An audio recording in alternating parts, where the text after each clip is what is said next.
Hello and welcome. My name is Jonathan and welcome to this Chineham video chat. And I'm pleased to say that I'm here on the Reading Road at Christ Church with my friend Olu. Olu is an expert in packaging of all things, and we've come here today to talk about some of the challenges facing us in the lead up to Green Week. It's going to be Basingstoke Green Week very soon, and here at Christ Church we do care about our wonderful environment and we so enjoy having lots of trees around us.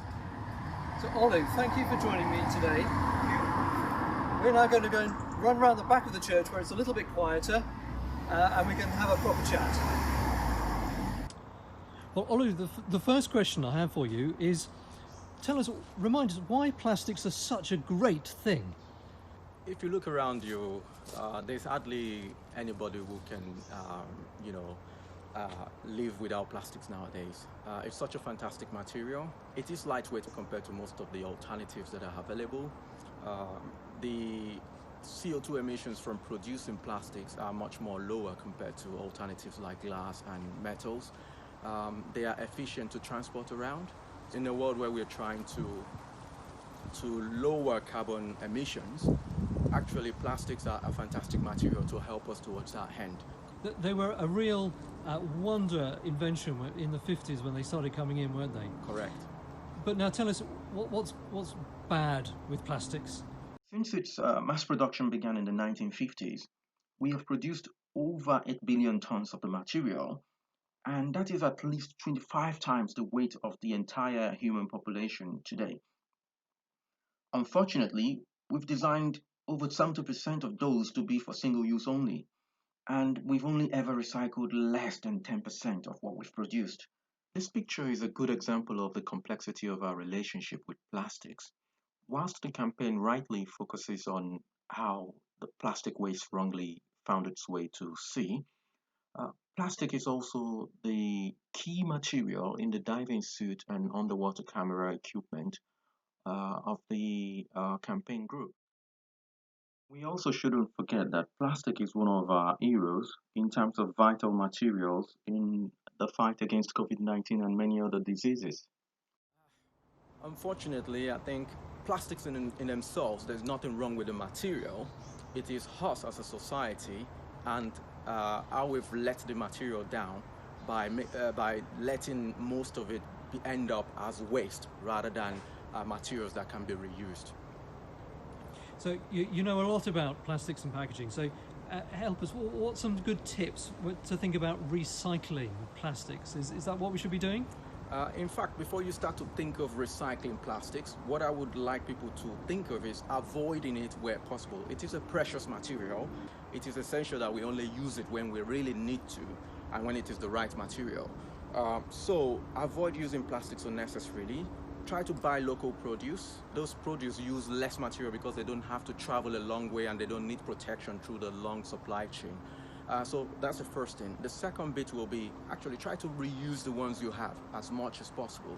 Try to look for refill alternatives for the produce or products you buy, and only until you've done those two before you start thinking of recycling.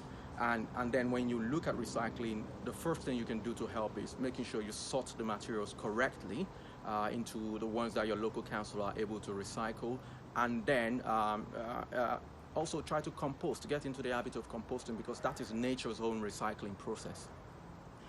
Now, let's step back and tell us, why did you get involved and interested in this world of protecting the environment? There are many dimensions to my response on that.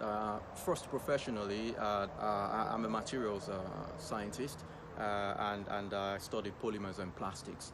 And so I ended up in the plastics industry as expected. And for a while I felt like public enemy number one. But there's a sense of responsibility. And, as a Christian, knowing that we have a duty to care for other people, we know we have a duty to care for the planet. So it's a really, really important thing to make sure we act responsibly, and that's one of the things that has led me to making sure I'm on the front of turning the curve on plastics and the way we actually use it rather than business as usual. and that's a driving force for me. Rather than quit the industry, I would actually like to be part of the solution to the scourge of plastic waste we have. At Christ Church, I'm delighted that we have a history of caring for the environment, and that long before I came here, we were recognised by Arosha as an eco-church. Part of that is looking after the environment around us. But we can't just rest on our laurels, green as they are. Can you tell us what are some of the challenges that we face as Christ Church and as people at this point in the history of the world? Generally, we need to understand that it's not an easy change, and it will take time. It will be complicated, and it's not cheap because we've been living this way for a long time, and it's now time for us to start to turn the curve. But as a society and as a people of God, we also need to make that firm decision on where do we put our money. We cannot speak one way and act differently.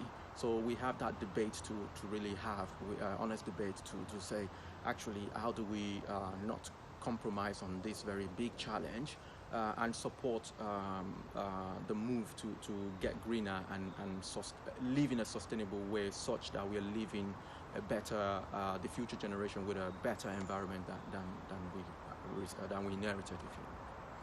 Thank you. For this reason, we've got involved in Basingstoke Green Week over the last few years, and I love the way that it helps us to bring a focus on some of the possibilities as well as the challenges and what is good, new ideas out there. But there's always, it seems to me, a tension between people, planet, and profit. Could you just speak a little bit about how you see those working apart or together? So for you to talk about sustainability in a holistic way, you need to really consider the people side, the planet side, and the profit side. You cannot address one and feel truly sustainable by neglecting the others. So it's like a tripod. You see it as a tripod. You see it as an overlapping Venn diagram where the economy actually is dictated by the people, and the people, we have to live within the environment and the scope and boundaries of the environment that we have. There is no planet B, like they say, so we have to always make sure we live responsibly within the resources that we have available. That three are really fully connected.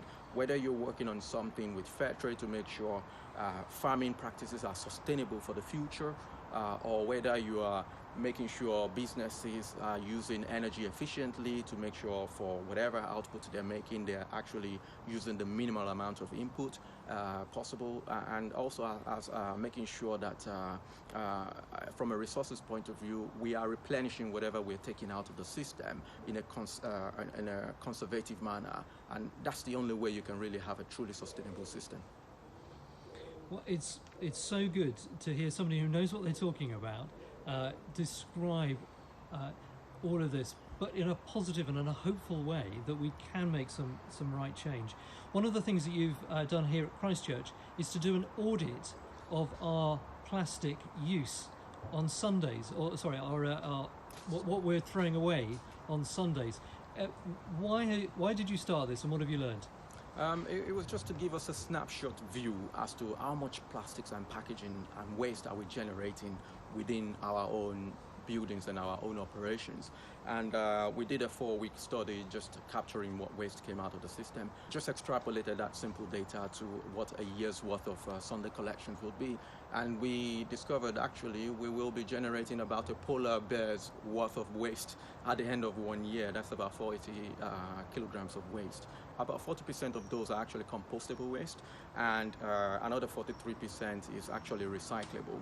And if we were to take away the compostable side, at least 74% of what we generate is actually recyclable.